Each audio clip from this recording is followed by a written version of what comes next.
पहला प्रश्न। श्री शंकराचार्य तत्व ज्ञान सिखाते हैं और साथ ही गोविंद के भजन भी गाते हैं। क्या ज्ञान और भजन में, ज्ञान और भक्ति में कोई अंतर संबंध है?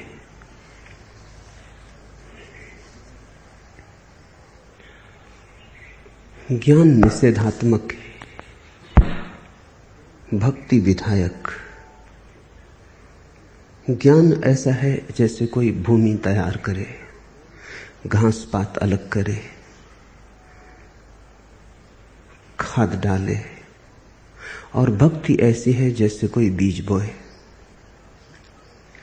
ज्ञान अपने में अधूरा है, उससे सफाई तो हो जाती है लेकिन बीज आरोपित नहीं होते। जरूरी है, काफी नहीं, क्योंकि ज्ञान तो है बुद्धि का, भक्ति है हृदय की। परमात्मा के मार्ग पर जितनी बाधाएं हैं वे तो ज्ञान से काटी जा सकती हैं, लेकिन जो सीढ़ियां हैं वे भक्ति से चढ़ी जाती हैं। इसलिए ज्ञान निषेधात्मक है, व्यर्थ को तोड़ने में बड़ा कारगर है, सार्थक को जन्माने में नहीं।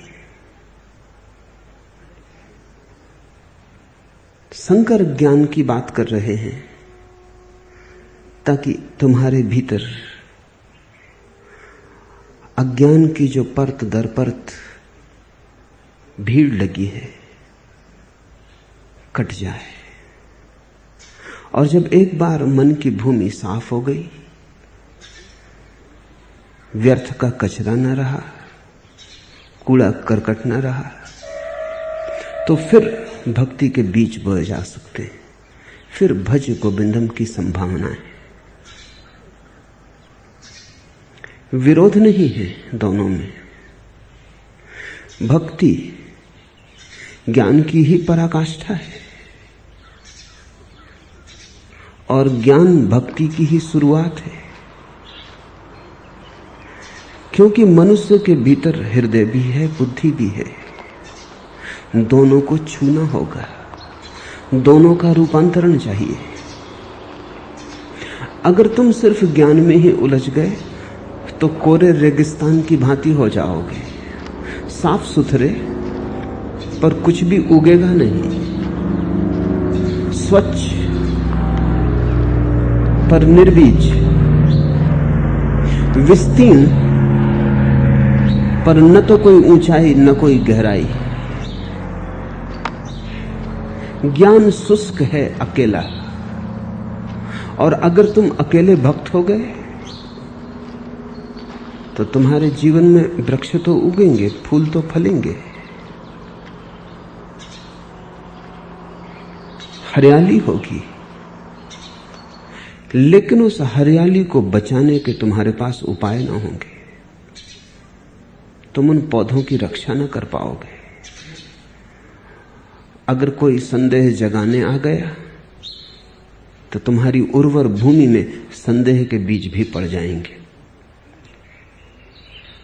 उनमें भी अंकुर आ जाएंगे। भक्त अगर ज्ञान की प्रक्रिया से न गुजरा हो तो उसका भवन सदा डगमगाता रहेगा। कोई भी संदेह डाल सकता है, और भक्त तो विश्वास करना जानता है। वो उन पर भी विश्वास कर लेता है जो उसे ले जा रहे हैं, वो उन पर भी विश्वास कर लेता है जो उसे भटका रहे हैं। वो गलत को भी पकड़ लेता है उसी तरह जिस तरह ठीक को पकड़ता है। उसके पास सोचने समझने की क्षमता नहीं, उसके पास विवेक नहीं। तो भक्त ऐसे है जैसे अंधा हो, ज्ञान ऐसे है जैसे लंगड़ा हो, और दोनों मिल जाएं तो परम संयोग घटित होता है। तुमने कहानी सुनी है कि जंगल में लग गई आग और एक अंधा और एक लंगड़ा बड़ी मुश्किल में पड़े। अंधे को दिखाई नहीं पड़ता कहां जाए, पैर हैं उसके पास स्वस्थ, भाग सकता है, बच सकता है, लेकिन दिशा नहीं। लंगड़े को दिखाई पड़ता है कहां है मार्ग। अभी जंगल का कौन सा हिस्सा अग्नि से नहीं घिरा है, लेकिन लंगड़ा है, दौड़ नहीं सकता, निकलने का उपाय नहीं। कथा कहती है दोनों मिल गए। अंधे ने लंगड़े को कंधे पर ले लिया, फिर दोनों की कमियां भर गईं। वे जैसे एक ही व्यक्ति बन गए। अंधे के पैर, लंगड़े की आंखें जुड़ गईं। वे दोनों जंगल से सुरक्षित बाहर आ गए। अग्नि उन्हें नष्ट न कर पाई। बुद्धि और हृदय जब तक न मिल जाएं, तुम जीवन की अग्नि से बच न पाओगे। बुद्धि अंधी है।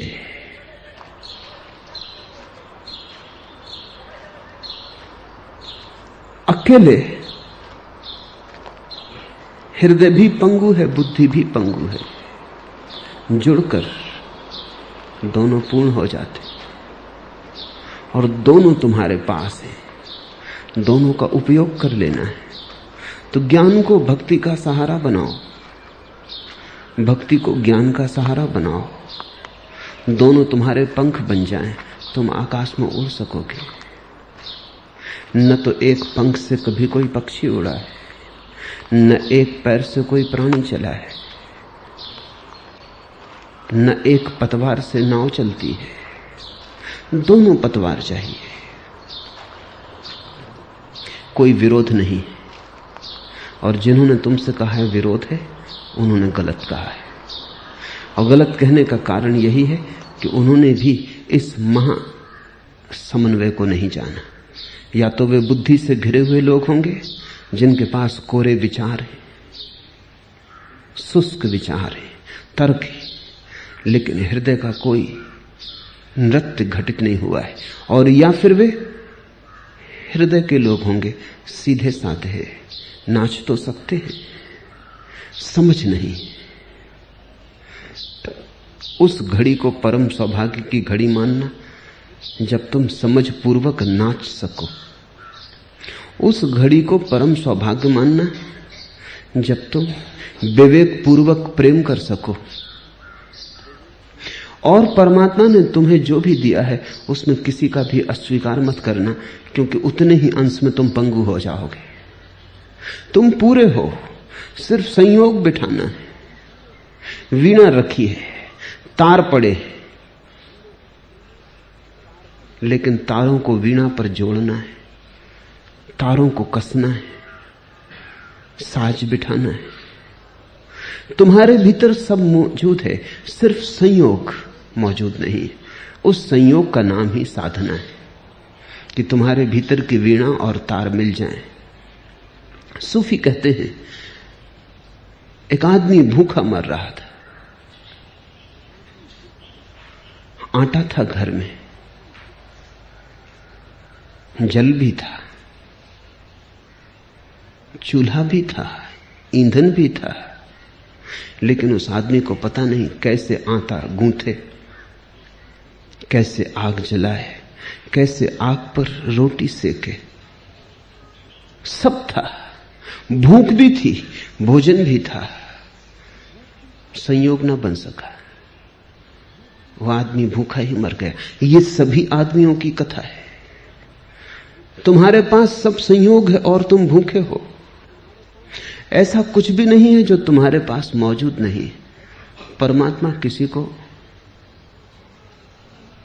इस तरह भेजता ही नहीं, सब साधन दे के भेजता है, लेकिन साधनों को बिठाना पड़ेगा।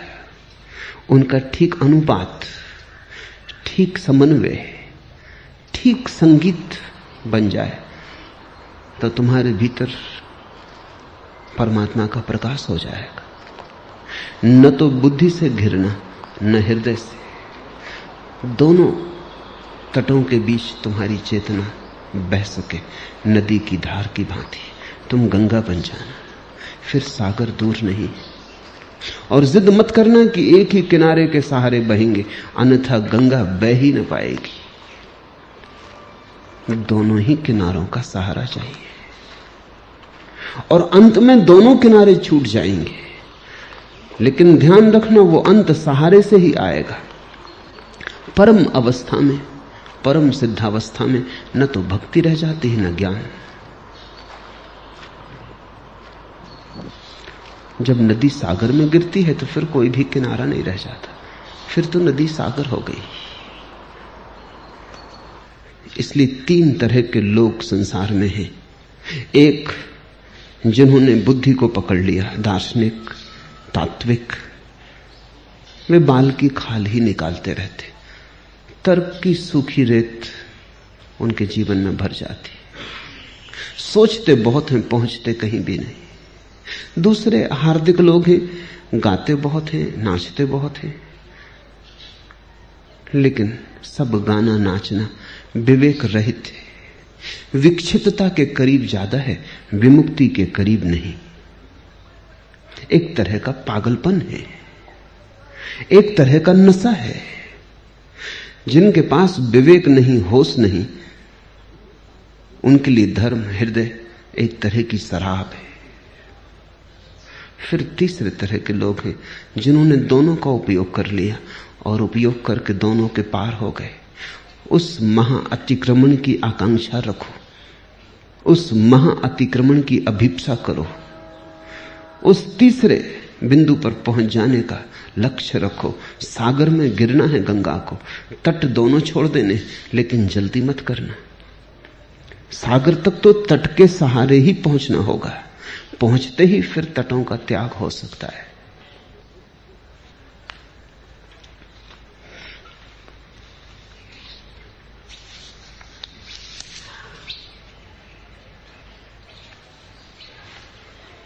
दूसरा प्रश्न, धर्म सांसारिक सुखों को अस्थिर और क्षण भंगुर बताकर उसके प्रति हम में वैराग्य पैदा करते, लेकिन क्या उनकी वही क्षण भंगुरता उनके आकर्षण का कारण भी नहीं है? निश्चित ही ऐसा ही है। क्षण भंगुरता ही आकर्षण का कारण है, और धर्म जीवन को क्षणभंगुर बताकर वैराग्य पैदा नहीं करते। धर्म तो कहते हैं जो भी क्षणभंगुर है उसके पीछे दुख आएगा।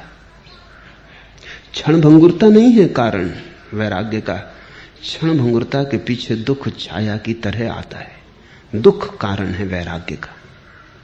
क्षणभंगुरता तो आकर्षित करती है, बुलाती है। जितना जल्दी जीवन भागा जाता है उतना ही मन होता है भोग लो जल्दी, अब गया अब गया, कब उठ जाएंगे पता नहीं। तो भोग लो, जितना ज्यादा भोग सको भोग लो, जितनी त्वरा से जी सको जी लो, एक क्षण भी खाली न जाए चूस लो, एक एक क्षण की पूरी संभावना को भोग लो। क्षणभंगुरता आकर्षण है। मौत आ रही है इसलिए तो जीवन को हम पकड़ते हैं। अगर मौत आती ही ना हो कौन जीवन को पकड़ेगा? अगर सुख आते हो और कभी जाते ही ना हो कौन चिंता करेगा? आकर्षण का कारण क्षणभंगुरता है। जो चीज जितने जल्दी विलीन हो जाती है उतनी कीमती मालूम होती है। पत्थर पड़ा है उसकी उतनी कीमत नहीं है, पास ही फूल खिला है, फूल की बड़ी कीमत है। सुबह खिला है सांझ खो जाएगा। देख लो, रस ले लो, आंखों को भर लो, तृप्त कर लो, क्योंकि जो खिला है वो मुरझाने की राह पर चल ही पड़ा है। देर नहीं लगेगी। सूरज मध्य आकाश में आ गया है, आधा जीवन तो फूल का जा ही चुका है, कुम्हलाना शुरू हो गया है। इसलिए तो सौंदर्य में इतना आकर्षण है। अगर सौंदर्य सदा रहता हो कौन चिंता करेगा? एक मजे की बात है, कुरूपता ज्यादा स्थायी है सौंदर्य से। कुरूप व्यक्ति जीवन भर कुरूप बना रहता है, सुंदर व्यक्ति जीवन भर सुंदर नहीं होता। कुछ क्षण होते हैं जीवन के, युवा अवस्था के, जब सुंदर होता है फिर कुम्हला जाता है। और क्या तुमने ख्याल किया, जितना सुंदर व्यक्ति हो उतने जल्दी कुम्हला जाता है, जितना कोमल फूल होगा उतने जल्दी कुम्हला जाएगा। दौड़ो, भागो, जल्दी करो। कहां मंदिरों में बैठे भजन कीर्तन कर रहे हो? भोग लो, भजन कीर्तन पीछे भी हो जाएगा। और दूसरा ही नहीं बदल रहा है, तुम्हारी भोगने की क्षमता भी प्रतिपल क्षीण होती चली जा रही है। जल्दी करो, मन कहे चला जाता है। निश्चित ही क्षणभंगुरता आकर्षण का कारण है। अगर चीजें शाश्वत होती कौन चिंता करता? शायद इसलिए तो तुमने परमात्मा की चिंता नहीं की है। शाश्वत है, जल्दी भी क्या है। आज नहीं कल, कल नहीं परसों, इस जन्म में नहीं तो अगले जन्म में, अगले जन्म में नहीं तो और आगे परमात्मा खो न जाएगा। जल्दी क्या है? जब भी जाओगे उसे अपने घर में ही पाओगे। लेकिन ये जीवन के क्षणभंगुर फूल, ये आंखों का सौंदर्य, ये चेहरों की लालिमा, ये युवावस्था, ये तुम्हारे भोगने की क्षमता, ये सब टूटी जा रही है, भागी जा रही है। देर मत करो, मन कहता है।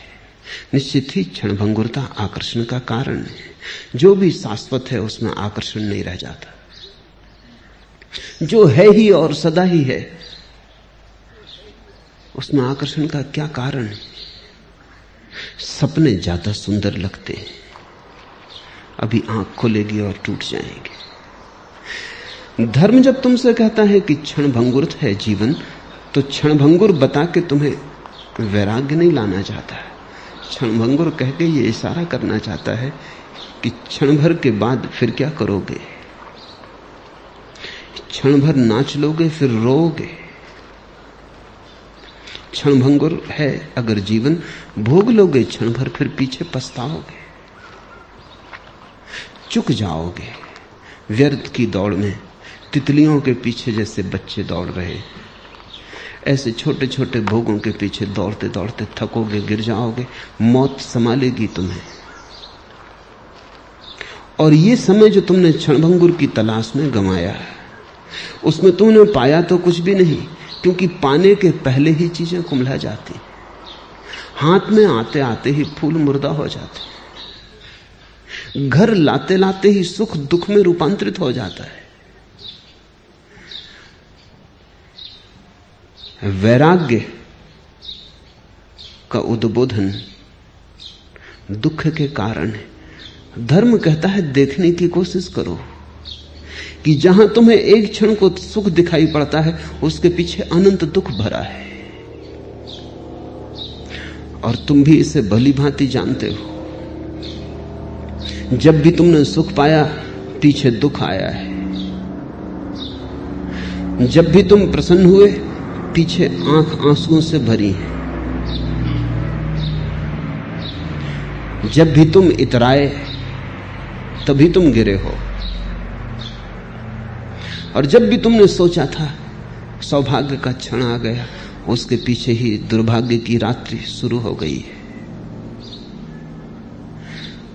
धर्म कहता है अगर ऐसा सुख चाहिए हो जो कभी खोता नहीं और कभी दुख में रूपांतरित नहीं होता, तो सनातन को खोजो, शाश्वत को खोजो, क्षणभंगुर से जागो।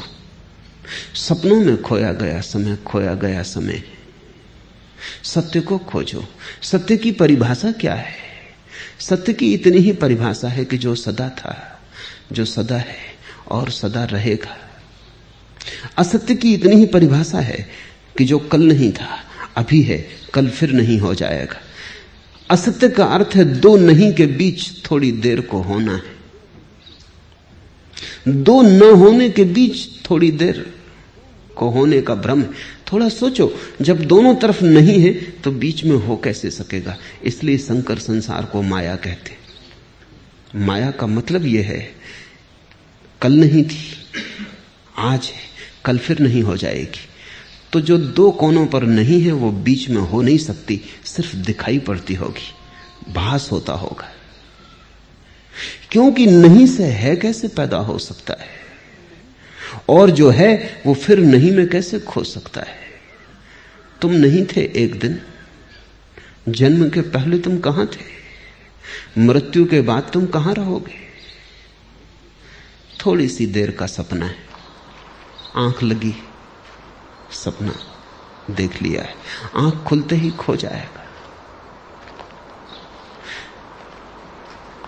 सहजों ने कहा है, जगत तरैया भोर की, जैसे सुबह का तारा होता है आखिरी, अब डूबा तब डूबा, डबडबाता है। तुम देखते ही रहोगे और देखते देखते खो जाएगा। जगत तरैया भोर की, ऐसा सारा जीवन है। महावीर ने कहा है, जैसे घास के पत्ते पर ओस की बूंद, ऐसा जीवन है।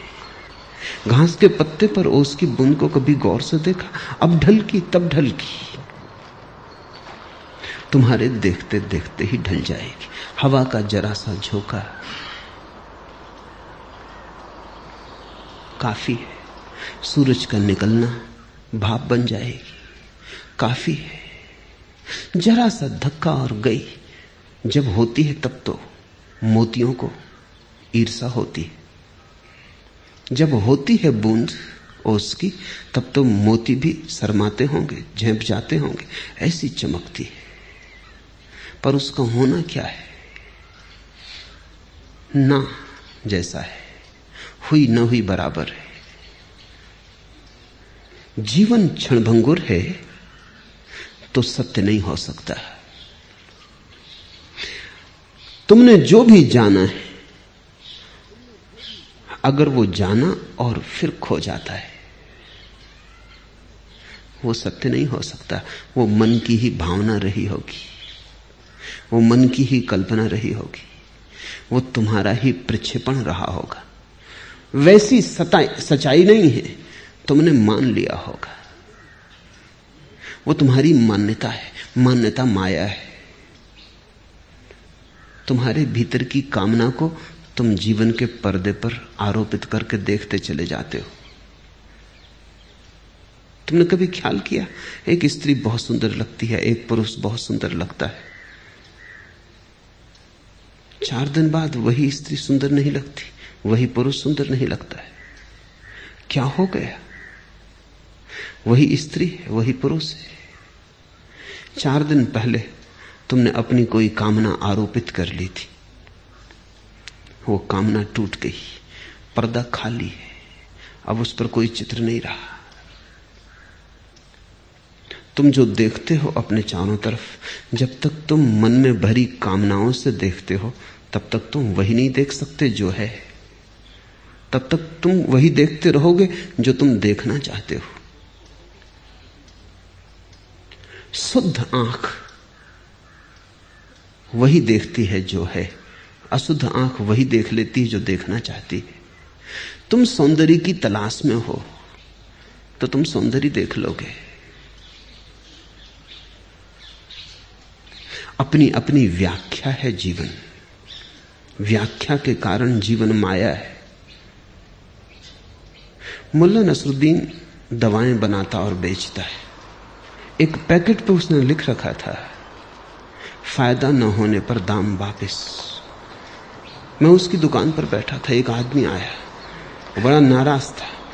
उसने कहा महीना भर हो गया दवा फांकते फांकते, कोई फायदा नहीं हुआ, दाम वापस चाहिए। नसरुद्दीन ने कहा कि पैकेट पे लिखा है फायदा न होने पर दाम वापस, तुम्हें ना हुआ हो, हमें तो फायदा हुआ है। अपनी अपनी व्याख्या है। जीवन को तुम वैसा ही करके देखते हो जैसा तुम देखना चाहते हो।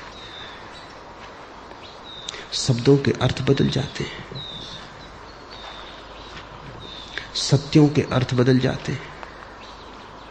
तुम अपने आसपास अपनी ही मान्यताओं का एक संसार खड़ा कर लेते हो, फिर तुम उसी संसार में जीते हो। और आदमी अपने ही कारण खोजता चला जाता है और कारणों के थेगड़े लगाए चला जाता है ताकि मान्यताएं टूट ना जाएं, फूट ना जाएं, जोड़ तोड़ बिठाता रहता है। मुल्ला नसरुद्दीन का बाजार में किसी से झगड़ा हो गया। वो आदमी बहुत नाराज था और उसने कहा एक ऐसा झापड़ा मारूंगा, नसरुद्दीन को कहा कि 32 दांत जमीन पर गिर जाएंगे, 32 ही नीचे गिर जाएगी। मुल्ला नसरुद्दीन और जोश में आ गया। उसने कहा कि तूने समझा क्या है? अगर मैंने झापड़ा मारा तो 64 दांत नीचे गिर जाएंगे। एक तीसरा आदमी पास में खड़ा था, उसने कहा भाई बड़े मियां, इतना तो ख्याल रखो कि 64 दांत आदमी के होती नहीं। मुल्ला नसरुद्दीन ने कहा मुझे पता था कि तू भी बीच में कूद पड़ेगा, इसलिए 64। एक ही झापड़े में दोनों के गिरा दूंगा। आदमी अपनी तुमसे भूल भी हो जाए तो भी तुम भूल स्वीकार नहीं करते। तुम अपनी भूल के लिए भी कारण खोज लेते हो, तर्क खोज लेते हो। भूल को स्वीकार करना बड़ा साहस है, और जिसने भूल को स्वीकार कर लिया, धीरे धीरे भूलें तिरोहित हो जाती। एक स्त्री के तुम प्रेम में हो, तुम बड़ा सपना बांधते हो, स्वर्ग निर्मित करते हो, बड़ी कविताएं पैदा होती, और तुम सोचते हो बस अब स्वर्ग मिल गया। 4 दिन में स्वर्ग उजड़ जाता है। तब तुम ये नहीं देखते कि मैंने कोई भूल की थी, तब तुम देखते हो ये स्त्री धोखा दे गई। तुम ये नहीं देखते कि मेरी मन की धारणा टूटी। तुम ये नहीं देखते कि मन की धारणा टूटती ही सुबह की ओस थी, भोर की तरैया थी। तुम ये नहीं देखते। तुम देखते हो ये स्त्री धोखा दे गई, ये स्त्री ही गलत थी, दूसरी स्त्री खोजेंगे। फिर दूसरी स्त्री खोजते हो, फिर वही आरोपण, फिर वही भूल, फिर वही नशा, फिर वो भी 4 दिन में टूट जाता है। तब भी तुम जागते नहीं। महाभारत में बड़ी प्राचीन बड़ी मीठी कथा है कि जब पांडव जंगल में अज्ञातवास पर हैं, भटकते रहे हैं, दिन में दोपहरी पानी नहीं मिला, सांझ एक भाई खोजने निकला, झील मिल गई। लेकिन जब वो झील में पानी भरने को झुका तो आवाज आई, रुको, जब तक मेरे प्रश्न का उत्तर न दो तब तक पानी न भर सकोगे। कोई यक्ष उस झील पर कब्जा किए था। पूछा, क्या है तुम्हारा प्रश्न? यक्ष ने कहा, अगर उत्तर न दिया या उत्तर गलत हुआ तो तत्क्षण मृत हो जाओगे। अगर उत्तर दिया तो जल भी मिलेगा और अनंत भेंट भी दूंगा। प्रश्न था कि मनुष्य के जीवन का सबसे बड़ा सत्य क्या है? जो उत्तर दिया, जो भी दिया हो, वो ठीक नहीं था। एक भाई गिरा, मृत हो गया। ऐसे 4 भाई एक के बाद एक गए। अंत में युधिष्ठिर गए कि हो क्या रहा है। चारों भाइयों को मरे हुए पाया।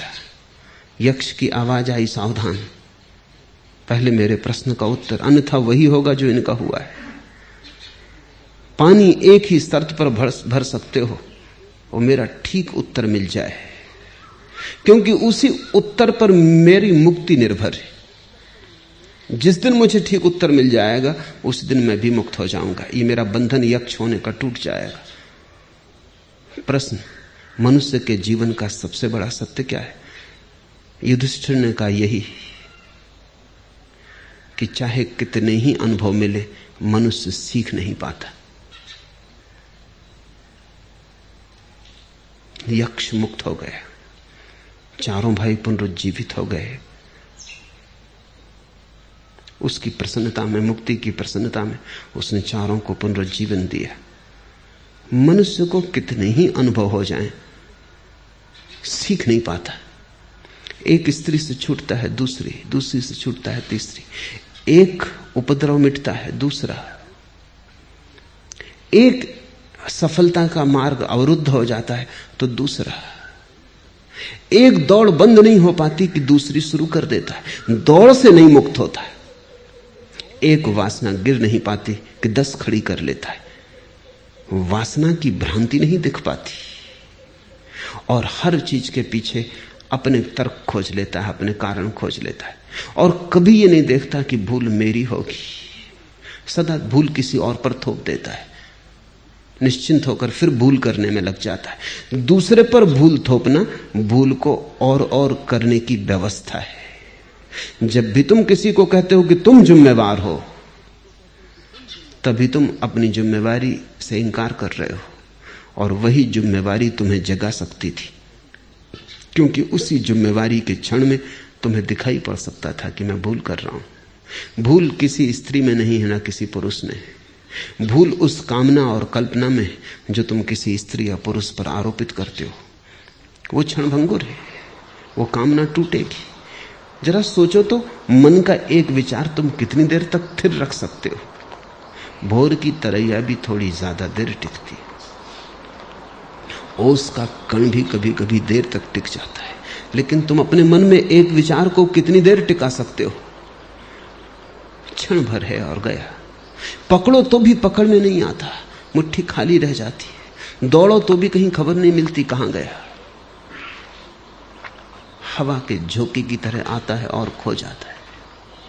ऐसे मन के आधार पर तुम जो संसार में जीते हो, वो जीवन क्षणभंगुर है। संसार क्षणभंगुर है ऐसा मत समझ लेना, वो तो सिर्फ कहने का एक ढंग है। संसार क्षणभंगुर नहीं है। संसार तो तुम नहीं थे तब भी था, तुम नहीं रहोगे तब भी रहेगा। संसार तो शाश्वत है, लेकिन तुम जो संसार बना लेते हो अपने ही मन के आधार पर, वह क्षणभंगुर है। वस्तुतः संसार तो है ही नहीं, परमात्मा है। परमात्मा के पर्दे पर तुम जो अपनी कामना के चित्र बना लेते हो, वे संसार है। और उस संसार में दुख ही दुख है। रोज तुम्हें दुख मिलता है, फिर भी तुम कल के सुख की आशा में जिए चले जाते हो। कितनी बार तुम गिरते हो, फिर उठ के खड़े हो जाते हो। कितनी बार जीवन तुम्हें कहता है कि तुम जो खोज रहे हो वो मिलेगा नहीं, लेकिन तुम कोई ना कोई बहाना खोज लेते हो। कोई और भूल हो गई, कोई और गलती हो गई, अब की बार सब ठीक कर लेंगे, अब ऐसी भूल ना हो पाएगी। मैंने सुना है कारागृह से एक कैदी मुक्त हुआ, 13वीं बार कारागृह में बंद हुआ था। मुक्त करते क्षण में जेलर को भी दया आ गई। उसकी आधी जिंदगी ऐसे ही जेल में बीत गई। उसने कहा अब तो समझो, अब तो कुछ ऐसा करो कि जेल आना ना हो। उसने कहा कोशिश तो हर बार करते, फिर आना हो जाता है, मगर अब की बार आप ठीक कह रहे हैं, अब की बार फिर ना आऊंगा। जेलर बहुत प्रसन्न हुआ। उसने कहा कि हम प्रसन्न, लेकिन वो कैदी बोला कि आपकी प्रसन्नता लगता है आप समझे नहीं। मैं ये कह रहा हूं कि अब तक जो भूलें करके मैं पकड़ जाता था, अब ना करूंगा। चोरी ना करूंगा ये मैं नहीं कह रहा हूं, लेकिन जिन कारणों से मैं पकड़ जाता था वे कारण अब न दोहराऊंगा। और 13 बार अनुभव होते होते अब ऐसा कोई कारण नहीं बचा है जिसे मैंने समझ न लिया हो। चोरी तो करूंगा, लेकिन अब भूल चूक बिल्कुल ना होगी। चोरी भूल चूक नहीं, भूल चूक तो उन भूलों में है जिनके कारण चोरी पकड़ जाती। जेल तुम जिनको भेजते हो वे वहां से और निष्णात अपराधी होकर वापस आ जाते, क्योंकि वहां और दादा गुरु मिल जाते, और भी पुराने घाघ। उनसे काफी सोच समझ के, विचार विमर्श करके, अनुभव से सीखकर, शिक्षा लेकर, गुरु मंत्र पाके वापस लौट आते, फिर वही करते। चोरी भूल नहीं है ऐसा लगता है, भूल पकड़े जाने में। तुम भी सोचो, अगर तुम कुछ ऐसी तरकीब पा जाओ कि तुम पकड़े ना जा सको, फिर तुम चोरी करोगे या नहीं? तुम्हारा मन साफ कहेगा फिर करने में कोई बुराई ही नहीं। चोरी में थोड़ी बुराई है, पकड़े जाने में बुराई है। और जब तक तुम ऐसा समझ रहे हो तब तक तुम दुख में जियोगे। पकड़े जाने में दुख नहीं है, चोर होने में दुख है। चोरी करने में दुख है, पकड़े जाने में दुख नहीं है। मगर जब तुम्हें दिखाई पड़ेगा कि मेरे होने के ढंग में भूल है, तब तुम पाओगे कि दुख मेरे होने के गलत ढंग से पैदा होता है। यही अर्थ है सारे कर्म के सिद्धांत का, और कुछ अर्थ नहीं है। इतना ही अर्थ है कि तुम दुख पाते हो तो तुम्हारे अपने ही कर्मों के कारण, तुम सुख पाते हो तो भी अपने ही कर्मों के कारण। और अगर तुम आनंद पाना चाहते हो तो अकर्म की दशा चाहिए, जहां न सुख रह जाए न दुख, जहां परम शांति हो जाए, जहां तुम दोनों के पार हो जाओ, जहां तुम्हारे भीतर का संतुलन परिपूर्ण हो जाए, जैसे कि तराजू के दोनों पलड़े बराबर एक रेखा में आ जाएं। ऐसा तुम्हारे भीतर जब सुख और दुख दोनों के पार होने की क्षमता आ जाए, तब तुम महा आनंद को उपलब्ध होते हो। क्षणभंगुर कहकर धर्म तुम्हें संसार से वैराग्य पैदा नहीं करवाता। क्षणभंगुर कहकर तो इतना ही कहता है कि पीछे दुख आ रहा है, क्षण भर के सुख में मत भूलो।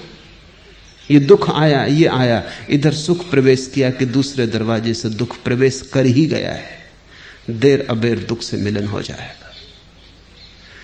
क्षणभंगुर का तो आकर्षण है, दुख का आकर्षण तो नहीं है। अगर तुम्हें दुख दिखाई पड़ने लगे हर सुख के पीछे, तो एक क्रांति घटित होगी। तुम दुख से ही मुक्त ना होना चाहोगे, तुम सुख से भी मुक्त होना चाहोगे। यदि हर सुख के पीछे दुख अनिवार्यता आता ही है, तो फिर दुख से क्या छूटना है, सुख से छूटना है। इतना ही फर्क है सन्यासी में और ग्रस्त में। ग्रस्त दुख से छूटना चाहता है और सुख को पकड़ना चाहता है। सन्यासी समझ लिया कि हर सुख के पीछे दुख है, वो अब दुख से ही नहीं छूटना चाहता, सुख से भी छूटना चाहता है। और जो दोनों से छूटना चाहता है वो छूट सकता है, जो एक से छूटना चाहता है वो नहीं छूट सकता। ये तो ऐसे ही है जैसे कि तुम्हारे हाथ में एक सिक्का है और तुम उसके एक पहलू से छूटना चाहते हो और दूसरे पहलू को बचाना चाहते हो। तुम जो बचाओगे उसमें पूरा सिक्का बच जाएगा। या तो पूरा बचेगा या पूरा छोड़ना पड़ेगा। या तो सुख दुख दोनों जाएंगे या सुख दुख दोनों रहेंगे। ऐसी स्पष्टता जब तुम्हारे जीवन में फलित हो जाएगी तो वैराग्य, तो सन्यास।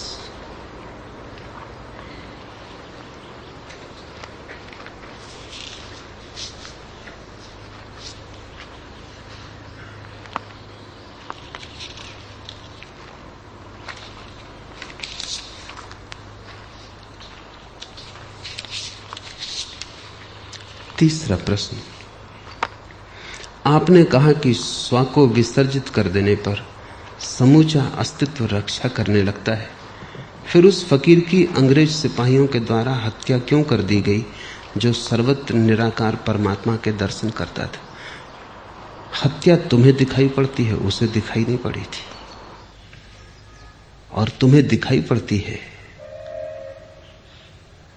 क्योंकि तुम भ्रांत हो। उसे तो यही दिखाई पड़ा कि उस भाले में परमात्मा आया। उसे तो यही दिखाई पड़ा कि वो मृत्यु परमात्मा का साक्षात्कार है। अस्तित्व ने उसकी इतनी रक्षा की कि मृत्यु भी उसे मृत्यु ना रही। मृत्यु भी उसे परम आनंद का द्वार हो गई। तुम्हें लगता है वो मिट गया, जैसे गंगा सागर में गिरती तो तुम्हें लगता है कि मिट गई। गंगा से पूछो, गंगा कहेगी मिट गई, सागर हो गई। गंगा कहेगी मिटने का इसके पहले भय था, वो भय मिट गया। इसके पहले दो किनारों में बंधी बड़ी संकीर्ण थी, मिटना हो सकता था, सीमा थी तो मृत्यु हो सकती थी। अब असीम हो गई, अब कोई मृत्यु नहीं। गंगा सागर हो गई। उस सन्यासी से पूछो, उसने तो उस सिपाही में भी, उस हत्यारे में भी परमात्मा को देखा। उस भाले में भी परमात्मा का तीर ही हृदय में आया और लगा। मौत तुम्हें दिखाई पड़ी, उस सन्यासी को दिखाई नहीं पड़ी। उसने तो परम जीवन को ही पाया। तुम पूछते हो कि आपने कहा स्व को विसर्जित कर देने पर समूचा अस्तित्व रक्षा करने लगता है। तुम्हारी रक्षा नहीं करेगा, और रक्षा पाने के लिए ही अगर तुमने स्व को विसर्जित करने की कोशिश की तो वो विसर्जन भी सच्चा नहीं होगा, हो नहीं पाएगा। विसर्जन का अर्थ ही ये होता है कि अब रक्षा करने को हमारे पास कोई भी ना बचा जिसकी रक्षा की जानी चाहिए। अगर तुमने सोचा कि मेरी रक्षा करे परमात्मा इसलिए मैं समर्पण करता हूं, तो तुम समर्पण नहीं कर रहे, सिर्फ परमात्मा को सेवा में नियुक्त कर रहे हो।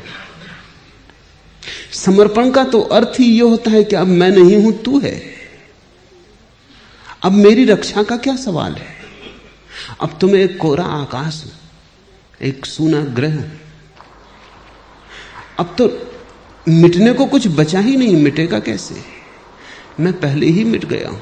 समर्पण का अर्थ होता है मैं मिटा, अब तुझे मिटाने की जरूरत ना पड़ेगी। वो कष्ट मैं तुझे न दूंगा, वो मैं अपने ही हाथ से कर लेता हूं।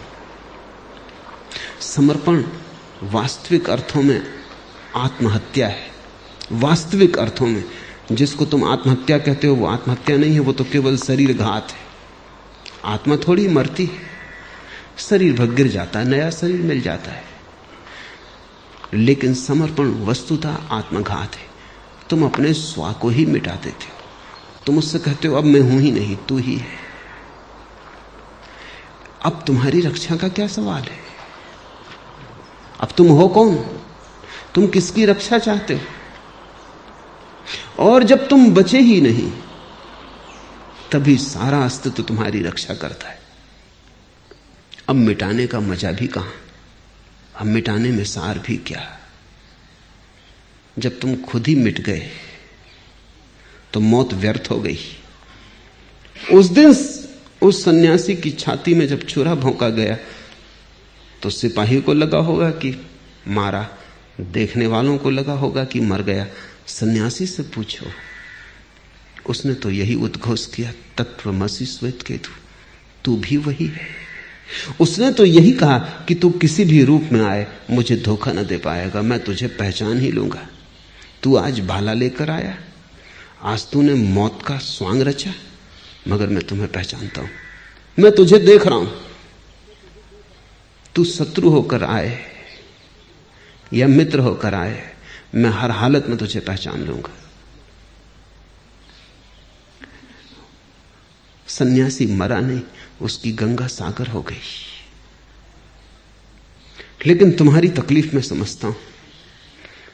तुम ठीक काम भी करते हो तो गलत कारणों के लिए करते हो। तुम्हारे कारण ठीक नहीं होते। तुम अगर मंदिर भी जाते हो तो गलत कारण से जाते हो। कोई जा रहा है नौकरी मांगने, कोई जा रहा है धन मांगने, कोई जा रहा है पत्नी मांगने, कोई जा रहा है बेटा मांगने। तुम कभी सोचते नहीं कि तुम बाजार के बाहर जा ही कहां रहे हो? ये कोई मंदिर में जाने का ढंग हुआ? ये तो बाजार पूरा तुम्हारे साथ मंदिर में जा रहा है। अगर तुम ऐसे हो तो मंदिर तुम्हें पवित्र ना कर पाएगा, तुम मंदिर को अपवित्र करके लौट आओगे। मंदिर कोई स्थान थोड़ी है, भाव दशा है। जब तक मांग है तब तक कैसा मंदिर? जब तक क्षुद्र वस्तुएं जो बाजार में बिक रही हो उन्हीं को मांगने तुम परमात्मा के पास जाते हो, तो तुम साथ समझते हो कि परमात्मा कोई सुपरमार्केट। छोटी मोटी दुकानों में चीजें नहीं मिली, चलो मंदिर में मिल जाएंगी। संसार में नहीं मिली तो मोक्ष में मिल जाएंगी। लेकिन तुम मांगते क्या हो? मंदिर वही पहुंचता है जिसने समझ लिया कि मांगना व्यर्थ है, जिसने समझ लिया कि मांगने से मिलता ही नहीं कुछ सिवाय दुख के, जिसने समझ लिया कि कितनी ही चेष्टा करो भिखमंगे का पात्र खाली ही रह जाता है, भरता नहीं।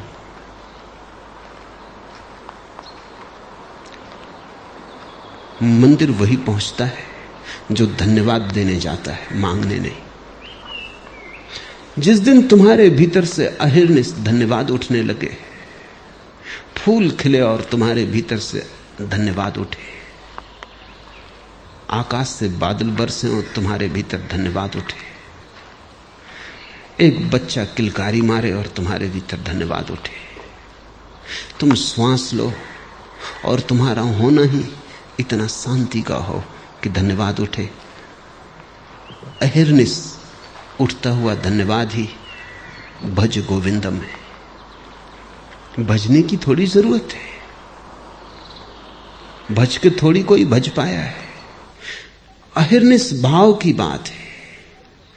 जितना दिया है परमात्मा ने वो तुम्हारी पात्रता से ज्यादा है। जिस दिन तुम ऐसा समझोगे उस दिन मांगने जाओगे कि धन्यवाद देने जाओगे।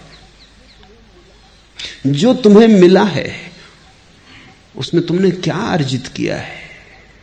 सब बरसा है प्रसाद की भांति, सब उसने बांटा है अपने अतिरेक से। उसके पास है इसलिए दिया है, तुम्हारी पात्रता थी इसलिए नहीं। मुझसे लोग पूछते हैं कि परमात्मा ने संसार क्यों बनाया। उनको लगता है कि बनाने के पीछे जरूर कोई आकांक्षा होगी, क्योंकि हम तो कुछ नहीं बनाते बिना आकांक्षा के। साधारण आदमी छोटा सा घर भी बनाता है तो कारण से बनाता है। परमात्मा ने संसार क्यों बनाया? और ऐसा छोटे छोटे लोगों की बात हो ऐसा ही नहीं। जर्मनी का एक बहुत बड़ा संगीतक वेजनर, किसी ने उससे पूछा कि तुमने इतना अनूठा संगीत पैदा किया क्यों? उसने कहा मैं दुखी था। मैंने मन बहलाने को, अपने को उलझाने को, अपने को व्यस्त रखने को ये सारे संगीत पैदा किया है। और वेजनर ने कहा कि मैं तुमसे कहता हूं परमात्मा भी दुखी रहा होगा इसलिए उसने संसार पैदा किया, उलझाने को। वेजनर आदमी के संबंध में जो कह रहा है वो सच है। आदमी कविता लिखता है घावों को ढांक लेने के लिए, गीत गाता है आंसुओं को छिपा लेने के लिए, मुस्कुराता है कि कहीं रोने ना लगे, सड़क पर मस्ती से चलता है क्योंकि भीतर की दीनता काटती है। भीतर तो कुछ नहीं है, कहीं दूसरों को पता ना चल जाए, कहीं दूसरे इस रिक्तता को न जान ले, अन्यथा बड़ी बदनामी होगी। तो तुम हर एक को धोखा देने में लगे हो, मुस्कुराते हो। कोई तुमसे पूछता है कहो कैसे हो, तुम कहते हो बड़े आनंद में। तुमने कभी सोचा तुम क्या कह रहे हो? बड़े आनंद में। और तुम? मगर न कहो ठीक नहीं मालूम पड़ता। कहना शिष्टाचार है, सच्चाई थोड़ी कही जाती है। जो कहना चाहिए वही कहा जाता है, जो उचित है वही कहा जाता है, सत्य नहीं। हर आदमी मुखौटे लगाए हुए और इसके पीछे बड़े गहरे दुख और नरक को छिपाए हुए। उस नरक को भुलाने के लिए हजार काम करने पड़ते हैं। कोई चित्र बनाता है, पिकासो के चित्र देखो, जैसे दुख फैला है। पिकासो का बहुत प्रसिद्ध चित्र है गुएर्निका। अगर तुम उसे आधा घंटा बैठ के देखते रहो तो तुम पागल हो जाओ, जैसे पागलपन फैला हुआ है। जो भीतर है वही तो बाहर फैल जाता है। वेजनर ठीक कहता है आदमी के संबंध में कि दुख है इसलिए आदमी सृजन करता है, लेकिन परमात्मा के संबंध में बात बिल्कुल गलत है। परमात्मा ने सृजन किसी कारण से नहीं किया है, इसलिए तो हम इस देश में इस सृजन को लीला कहते। लीला का अर्थ है अकारण, लीला का अर्थ है बस खेल। लीला का अर्थ है कि ऊर्जा इतनी ज्यादा है कि करो भी क्या, आनंद इतना ज्यादा है कि न बांटो तो करोगे क्या। ओवरफ्लो है, पानी इतना भर गया है झील में कि बाहर बह रहा है, कोई कारण से नहीं, इतना ज्यादा है कि बांटना ही पड़ेगा। फूल सुगंध से भरा है तो खुल जाता है, गंध लुट जाती है। ऐसे ही परमात्मा लुटा है संसार में, ऐसे ही परमात्मा बहा है संसार में। इतना अतिरिक्त है उसके पास कि और कोई उपाय नहीं है। सृजन आनंद है, दुख नहीं। लेकिन तुम धन्यवाद देने तक में कंजूस हो। तुम में वो इतना बहा है, तुम्हें उसने ऐसे ऐसे अनूठे संभावनाओं के द्वार दिए, तुम्हें आंख दी है कि तुम रूप देख सको, तुम्हें कान दिए हैं कि तुम संगीत सुन सको, तुम्हें हाथ दिए हैं कि तुम जीवन का स्पर्श कर सको, तुम्हें बुद्धि दी है कि तुम समझ सको, तुम्हें हृदय दिया है कि तुम हर्षोन्मत्त हो सको, तुम्हें जीवन दिया है ताकि तुम्हारा जीवन एक महोत्सव बन सके। लेकिन तुम धन्यवाद देने में भी कंजूस हो। तुम मंदिर में जाके इतना भी नहीं कह सकते कि तूने इतना दिया है, और बिना कारण न देता तो हम शिकायत भी तो नहीं कर सकते थे, न बनाता तो हम किस अदालत में जाते कि हमें बनाया क्यों नहीं गया। तूने जो दिया है वो बहुत है, हमारी पात्रता कुछ भी नहीं। प्रार्थना का अर्थ यही है, भज गोविंदम का अर्थ यही है कि तुम अपने आनंद से भज रहे हो। तुम कह रहे हो तूने इतना दिया कि हम तुझे धन्यवाद भी ना दे सके तो बड़ी अशिष्टता होगी। लेकिन तुम जब भी मंदिर जाते हो तुम शिकायत करने जाते हो कि लड़का बीमार है, अभी तक ठीक क्यों नहीं हुआ, कि नौकरी नहीं लग रही है लड़के की, और हम तेरी भक्ति करते रहे इतने दिन तक, सब बेकार गई। तू बहरा है, सुनता नहीं। तुम जब भी जाते हो मंदिर शिकायत लेके जाते हो, और जो शिकायत लेके गया वो कभी मंदिर नहीं पहुंचा। मांग लेकर गया वो मंदिर के बाहर ही रहा। मांग के साथ भीतर जाने का उपाय ही नहीं। भीतर तो केवल वे ही गए जो धन्यवाद देने गए।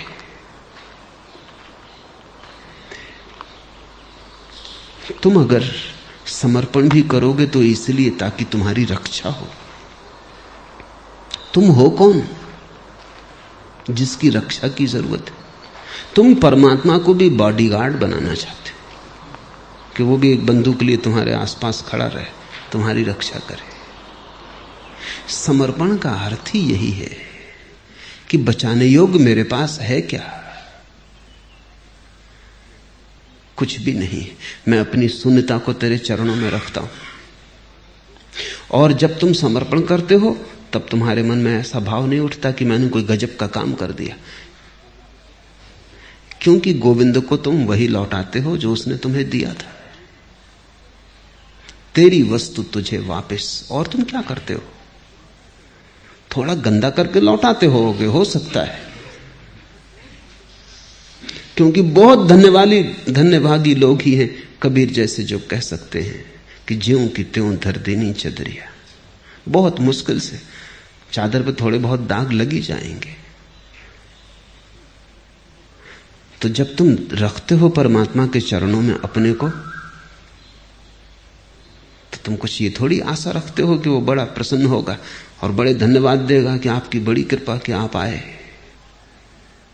नहीं, उल्टे तुम बड़ी दीनता अनुभव करोगे कि चादर मैली हो गई है, और जो तूने दिया था वही तुझे लौटा रहे हैं। कुछ जोड़ तो पाए नहीं, कुछ हीरे जवाहरात न भर पाए उस चादर में। इस घड़ी में सारा अस्तित्व तुम्हारी रक्षा करता है। रक्षा मांगने के लिए समर्पण मत करना, समर्पण का अनिवार्य परिणाम है रक्षा।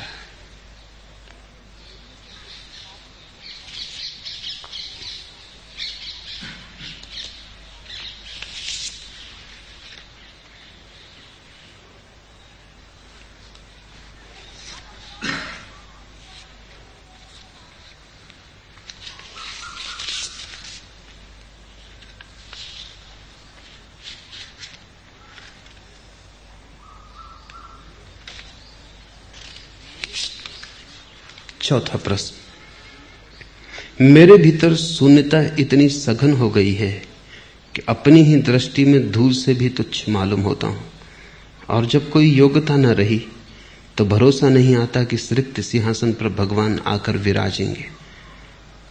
इस बोध से जीवन असुरक्षित लगता है कि न घर का रहा न घाट का।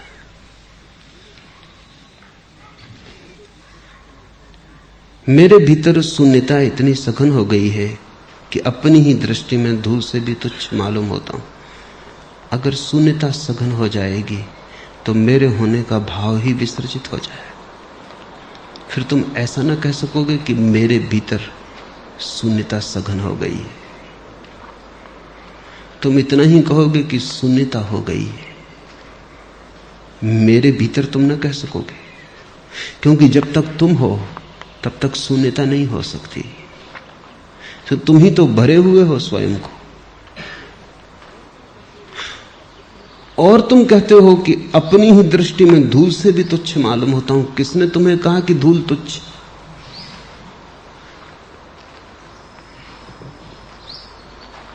ये निंदा तुम्हें किसने सिखाई? धूल से ही बने हो, धूल में ही गिरोगे, और धूल तुच्छ है। आदमी का अहंकार अद्भुत है। धूल को आदमी तुच्छ मानता है क्योंकि वो पैरों में है, लेकिन धूल ही तुम्हारा हृदय भी है और तुम्हारा मस्तिष्क भी। धूल ही तुम्हारे कण कण में है, रोए रोए में है। मिट्टी से ही आना हुआ है, मिट्टी में वापस लौट जाना होगा। मिट्टी मां है, धूल से तुच्छ। ये तुच्छ और श्रेष्ठ की भाषा ही अहंकार की भाषा है। जिस दिन तुम शून्य हो जाओगे उस दिन तुम्हें धूल के कणकण में परमात्मा दिखाई पड़ेगा। धूल तुच्छ है ऐसा नहीं। तब तो तुम्हें तुच्छ दिखाई ही ना पड़ेगा, क्योंकि वही विराट, वही महिमावान सब तरफ मौजूद है, सब ढंगों में मौजूद है। तब तुम धूल को भी चूम लोगे और तुम उसी के चरण वहां पाओगे। धूल तुच्छ है, ये कहीं ना कहीं तुम्हारे भीतर का अहंकार बोल रहा है। शून्यता वगैरह कुछ अभी हुई नहीं, तुमने सोच लिया होगा। आदमी विचार करने में बड़ा कुशल है। शून्य ही हो जाए तो फिर कुछ बचता ही नहीं करने को। और तुम पूछते हो, और जब कोई योग्यता ही ना रही, योग्यता हो भी क्या सकती है? परमात्मा को पाने में योग्यता का कोई सवाल ही नहीं। अगर परमात्मा भी योग्यता से मिलता हो तो वो भी कोई सरकारी नौकरी हो गई। तो कबीर को ना मिलता, वे पढ़े लिखे, एक सर्टिफिकेट भी नहीं बता सकते। तो मोहम्मद को ना मिलता, लिखना पढ़ना भी मोहम्मद को नहीं आता। जब पहली दफा परमात्मा की गूंज मोहम्मद ने सुनी तो वो घबरा गए, वो कपने लगे, बुखार आ गया, क्योंकि मोहम्मद ने कहा कि मैं और मेरे ऊपर परमात्मा की वर्षा असंभव। कितने योग्य लोग पड़े हैं दुनिया में, मुझको चुना, ये हो ही नहीं सकता। कोई भ्रांति हो गई मेरी। आवाज गूंजी, पढ़।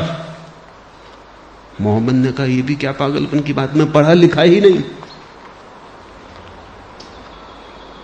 घर आ गए, कंबल ओढ़ के सो रहे। पत्नी ने पूछा, क्या हुआ? सुबह भले चंगे गए थे।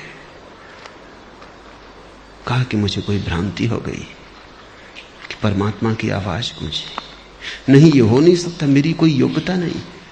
यही योग्यता थी।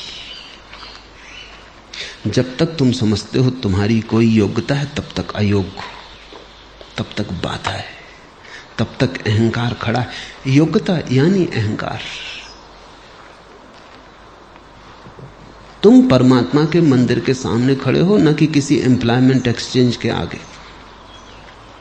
सर्टिफिकेट वगैरह काम नहीं आएंगे। वस्तुतः जितने सर्टिफिकेट लेके जाओगे, भीतर प्रवेश मुश्किल हो जाएगा। वहां तो सिर्फ अयोग्य ही प्रवेश करते। मेरी बात को ठीक से समझ लेना, क्योंकि तुम इतनी भ्रांति में हो कि तुम अयोग्यता को भी योग्यता बना सकते हो। तुम कहोगे तो मैं अयोग्य हूं, अभी तक परमात्मा नहीं मिला। तुम अयोग्यता को भी योग्यता बना सकते हो। नहीं, योग्यता को इनकार करने का अर्थ है परमात्मा का दावा नहीं किया जा सकता है। कि तू क्यों नहीं मिला अब तक। दावेदारी में अहंकार है। नहीं मिला तो तुम जानोगे कि मिलने का कोई कारण भी नहीं है कि मुझे मिले। मिलेगा तो तुम नाचोगे अहोभाव से कि अकारण मिला, प्रसाद रूप मिला।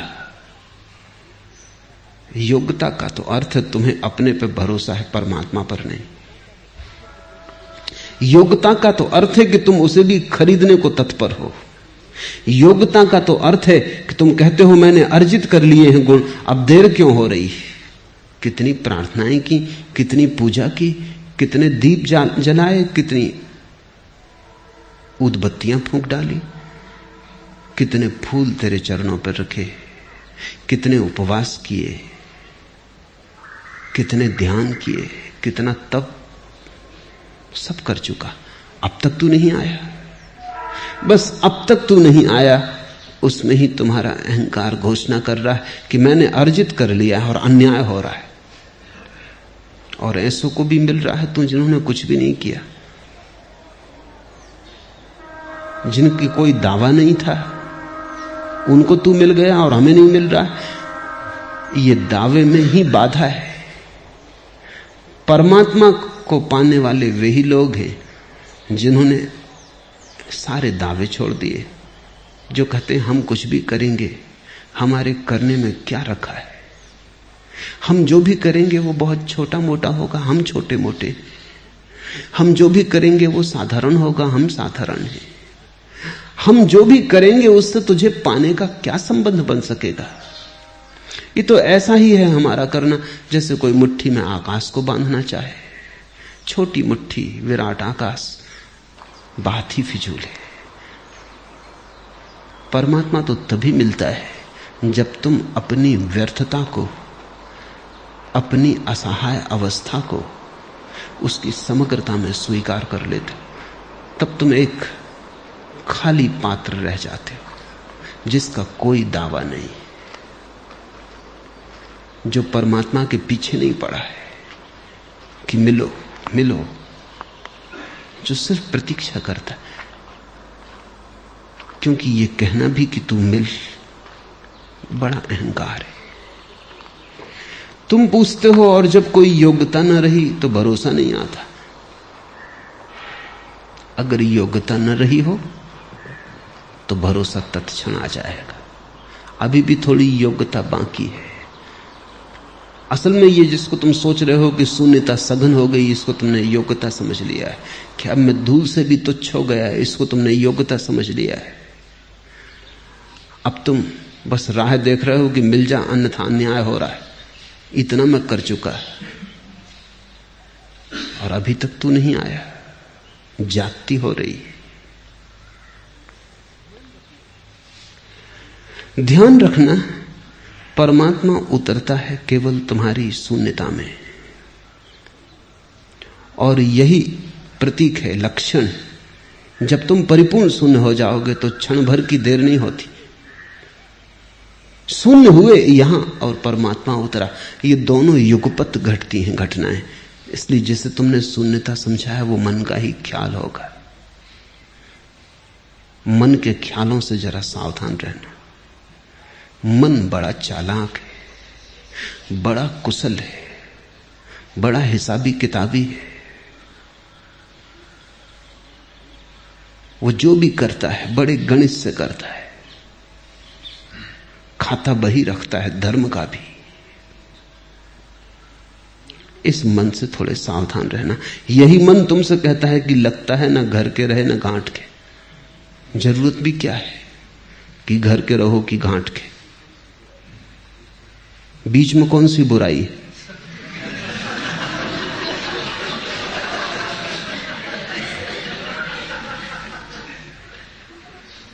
लेकिन लगता है कि ना घर के ना घाट के, क्योंकि तुम सोचते हो ना तो संसार मिला ना परमात्मा।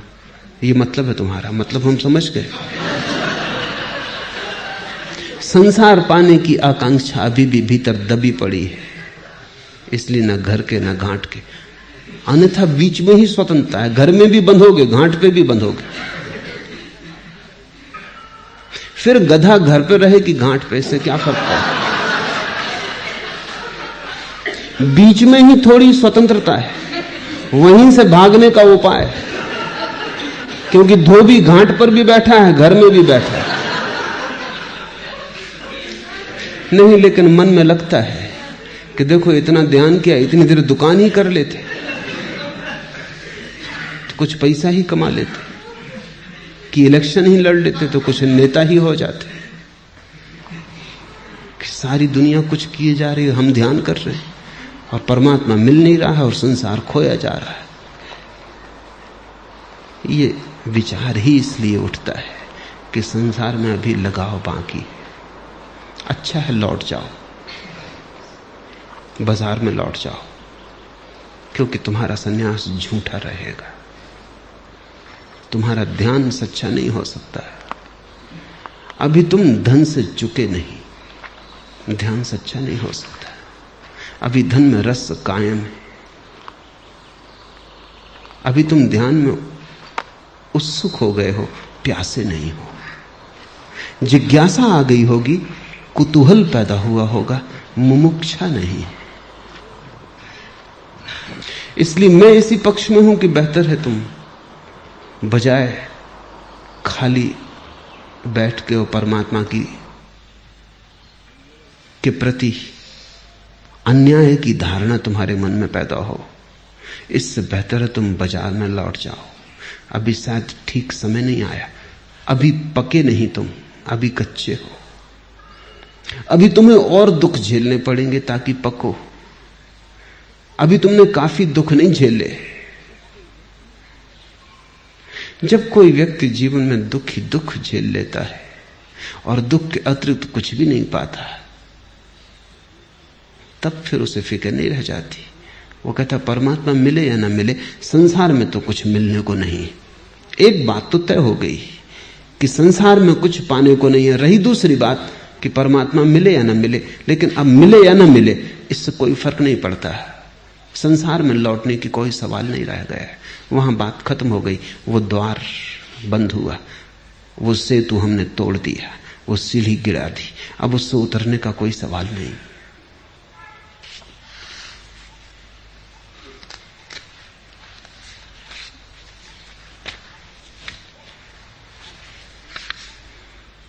पांचवा प्रश्न, शंकराचार्य स्त्री पुरुष के शरीर में वैराग्य की भावना करने पर जोर देते हैं, परंतु आप तो यहां आश्रम में युवा युवतियों के मुक्त साहचर्य का भी समर्थन करते से लगते। इस पर कुछ कहें। इसीलिए कि ताकि तुम पक सको। मैं संसार से तुम्हें तोड़ना नहीं चाहता, मैं संसार से तुम्हें मुक्त करना चाहता हूं, तोड़ना नहीं चाहता। और तोड़ना और मुक्त होना बड़ी अलग बात है। तोड़ना ऐसा है जैसे कच्चे फल को तोड़ो, और मुक्त होना ऐसा है जैसा पका फल गिर जाए। दोनों घटनाएं ऊपर से एक सी लगती हैं कि दोनों में ही फल वृक्ष से अलग होता है, लेकिन दोनों में बड़ा मौलिक अंतर है। कच्चे फल को तोड़ते हो, फल में भी टीस रह जाती और वृक्ष में भी घाव छूट जाता है। पका फल तोड़ने की जरूरत ही नहीं होती, पका फल अपने से गिरता है, सहजता से गिरता है। न तो टीस रहती कोई, न पीछे वृक्ष की याद आती कि थोड़ी देर और रह जाते वृक्ष के साथ। पक ही गया, बात ही समाप्त हो गई, वृक्ष का काम पूरा हो गया। और न वृक्ष में कोई पीड़ा रह जाती। पका फल वृक्ष को पूरी तरह भूल जाता है, पीछे लौट के नहीं देखता है। और वृक्ष भी पके फल के गिरने पर निर्भर हो जाता है, घाव नहीं छूटता। संसार से तोड़ने की मेरी तुम्हें आकांक्षा नहीं, क्योंकि जिन जिन को संसार से तोड़ा गया वो बड़े गहरे में संसार से जुड़े रहे। संसार से मुक्त होना है, टूटना नहीं। टूट के जाओगे भी कहां? पत्नी है, बच्चे हैं, परिवार है, दुकान है, उसको छोड़ के तुम जाओगे कहां? और तुम कहीं भी जाओ, अगर दुकानदार मन में रह गया तो तुम नई दुकान बना लोगे, उससे कोई फर्क नहीं पड़ने वाला। अगर स्त्री का रस मन में रह गया, पत्नी को छोड़ के भाग जाओगे, इससे कोई अंतर ना आएगा। कोई और स्त्री तुम्हारे मन को लुभा लेगी। अगर धन में रस है और धन छोड़ दिया तो क्या अंतर पड़ेगा? तुम किन्हीं और अर्थों में सिक्के जुटाने लगोगे। हो सकते हैं सिक्के त्याग के हों, तपश्चर्या के हों, लेकिन सिक्के सिक्के ही हैं। तुम दूसरा धन जोड़ने लगोगे। पहले तुम घोषणा करते फिरते थे इतने रुपए हैं मेरे पास, अब तुम घोषणा करोगे इतना त्याग है मेरे पास, मगर अकड़ वही रहेगी। रस्सी जल भी जाती तो भी अकड़ नहीं जाती। मैं तुम्हें संसार से मुक्त करना चाहता हूं, तोड़ना नहीं चाहता। इस आश्रम में मैं तुम्हें जीवन से मुक्त करने की चेष्टा में संलग्न हूं। जीवन में रहते हुए जो मुक्त हो सकता है वही मुक्ति है। पानी में तुम चलो और तुम्हारे पैर जल में न भींगे। कमल के पत्ते की भांति तुम हो जाओ। छुओ पानी को, लेकिन पानी तुम्हें न छू पाए। पानी में ही रहो, फिर भी पानी से मुक्त। सन्यास की यह परम धारणा है। सन्यास राग के विपरीत वैराग नहीं है। सन्यास राग और विराग दोनों के पार वीतरागता है। शंकर तुमसे जिस सन्यास की बात कर रहे हैं वो वैराग्य है। मैं तुमसे जिस सन्यास की बात कर रहा हूं वो वीतरागता है। शंकर का सन्यास तुम्हें बहुत दूर न ले जाएगा। शंकर के सन्यास के बाद भी जिस सन्यास की मैं बात कर रहा हूं वो तुम्हें खोजना ही पड़ेगा। शंकर का सन्यास यात्रा का प्रारंभ हो सकता है, अंत नहीं। मैं तुमसे जो कह रहा हूं वो अंत है। मैं नहीं कहता कि तुम भागो स्त्री से, जागो स्त्री से। मैं नहीं कहता धन छोड़ो, धन को समझो। उस समझ में ही मुक्ति है। धन ने तुम्हें पकड़ा कब है? तुमने ही पकड़ा है। तुमने ही पकड़ा है। वो तुम्हारी भाव दशा है, वो तुम्हारा रस है। उस रस से मुक्त होने का एक ही उपाय है कि जीवन का अनुभव तुम्हें बता दे कि वो रस संभव नहीं है, व्यर्थ है। अगर जीवन के अनुभव से ये पता न चला तो तुम सोचते रहोगे मन में कि सब व्यर्थ है, संसार में क्या रखा है। लेकिन तुम जानते रहोगे मन के किसी कोने में कि कौन जाने कुछ रखा ही हो। मैं तो छोड़ के भाग आया, पता नहीं मैंने भूल तो नहीं की। मेरे पास सन्यासी आते हैं जो जीवन भर से सन्यासी, 70-80 साल की उम्र के। वो कहते हैं पीछे कभी कभी शक भी आता है कि हमने जिंदगी ऐसी तो नहीं गंवा दी, क्योंकि परमात्मा तो मिला नहीं और संसार भी हमने छोड़ दिया। एक संदेह मन को डगाता है, डगमगाता है। ये संदेह इसलिए उठता है कि संसार का रस कायम था और छोड़ भागे, प्रभाव में आ गए। अनुभव से नहीं छूटा संसार, किसी के प्रभाव से छूट गया। अब बुद्ध और शंकर जैसे लोग जब संसार में खड़े होते हैं तो उनके प्रभाव की महिमा अनंत है, उनका आकर्षण व्यापक है। चुंबक की तरह वो हजारों लोगों को खींच लेते हैं। उनके जीवन में तो वीतरागता है। वो जब तुमसे कहते हैं कुछ सार नहीं है स्त्री में या पुरुष में या बच्चों में या संसार में, तो वो ठीक ही कहते हैं। वो तो पके वृक्ष के पके फल हैं। लेकिन कच्चे फलों में उमंग आ जाती। कच्चे फल सोचने लगते हैं कोई सार नहीं, छोड़ो, टूट के गिर जाते हैं। तब शक पैदा होता है, क्योंकि पके फल की जो सुगंध है वो भी उनसे नहीं उठती। पके फल की एक सुगंध है, एक सुवास है, वो भी दूर। और वृक्ष से भी टूट गए, संबंध भी टूट गया, पृथ्वी से और आकाश से जुड़े भी नहीं। त्रिशंकु की अवस्था हो गई। यही तो पिछले प्रश्न का सवाल था, ना घर के ना घाट के, ऐसा बीच में अटक गए। ये बीच में अटकने की दशा बड़ी दुखदाई है। इसलिए मैं तुमसे कहता हूं ये बात ही छोड़ो, कहीं भागने की जरूरत नहीं, जहां हो वहीं जागो। संसार को छोड़ने की फिक्र छोड़ो, परमात्मा को बुलाओ। परमात्मा को उतरने दो तुम्हारे अंतरतम में। जैसे ही उसकी किरणें तुम में उतरने लगेंगी, वैसे ही तुम पाओगे पकना शुरू हो गए तुम। सूरज पकाता है फलों को, परमात्मा पकाएगा तुम्हें। और जीवन से भागो मत, क्योंकि उसने जीवन दिया है तो जरूर इसके पीछे कुछ कारण होंगे। ये सिर्फ संयोग नहीं है, इसके पीछे पूरा संयोजन है। क्योंकि जीवन के अनुभव से गुजरे बिना कभी कोई व्यक्ति मुक्त नहीं होता। उपनिषदों का महावचन है, तेन त्यक्तेन भुंजीता। इससे ज्यादा क्रांतिकारी वचन मुझे दुनिया के किसी शास्त्र में नहीं मिला। ये वचन बड़ा अनूठा है। इसके दो अर्थ हो सकते हैं।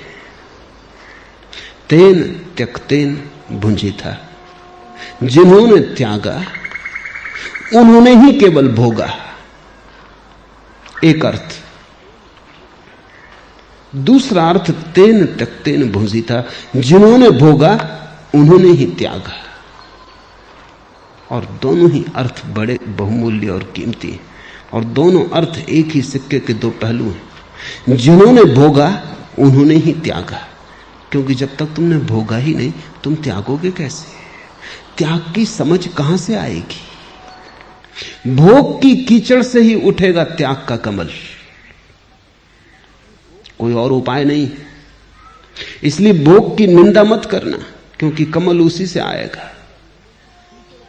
भोग की निंदा मत करना, कीचड़ को छोड़ के मत भागना, अन्यथा कमल से भी वंचित रह जाओगे। कीचड़ से ही कमल जागेगा, उठेगा, और कितना भिन्न है कमल कीचड़ से। तुम्हारे बीच ही परमात्मा उठेगा, उसका कमल खिलेगा। कितना भिन्न है परमात्मा तुमसे। पत्नी, बच्चे, दुकान, बाजार, इसी के बीच में किसी दिन उसकी अमृत धारा उतर आती। तुम अपने को बस उसकी अमृत धारा के लिए शून्य करो। छोड़ने की फिक्र छोड़ो, पाने की चेष्टा करो। छोड़ने पर जोर मत दो, पाने पर जोर दो। जब तुम्हारे हाथ में हीरे जवाहरात उतरने लगेंगे, कंकड़ पत्थर तुम खुद ही फेंक दोगे। कंकड़ पत्थर फेंक देने से हीरे जवाहरात उतर आएंगे, ये पक्का नहीं। लेकिन हीरे जवाहरात उतरने पर कौन पागल कंकड़ पत्थर लिए फिरता है? अपने आप छूट जाते, और उस छूटने का सौंदर्य ही अलग है,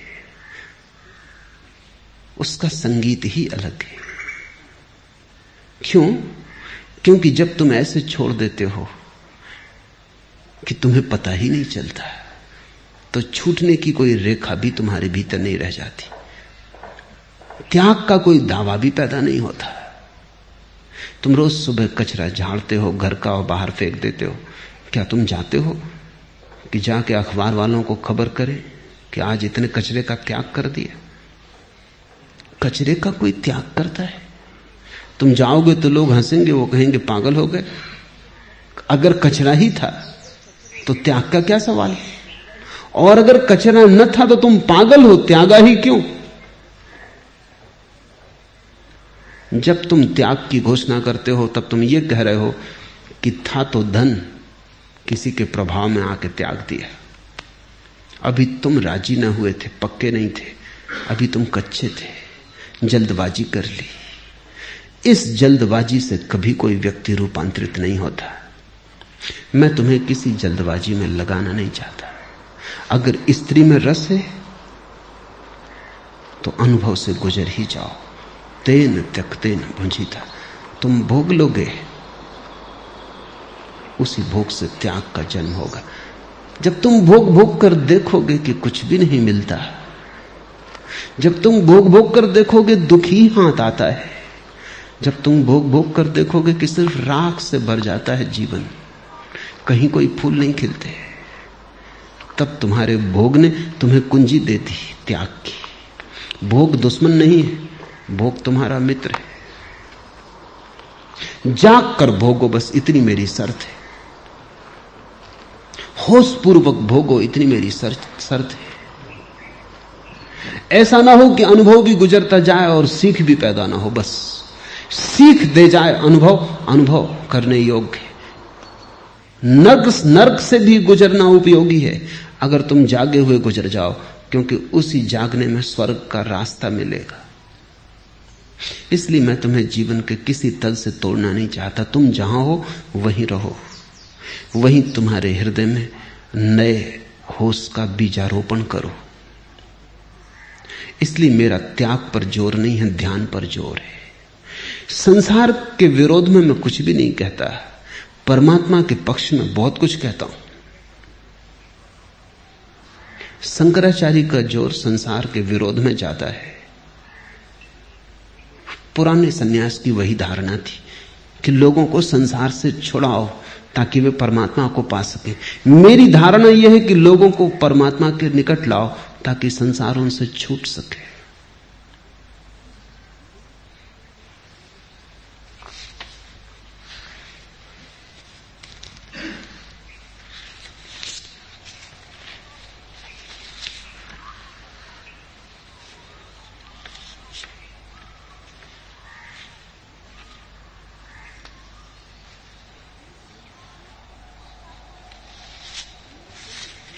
आखिरी प्रश्न।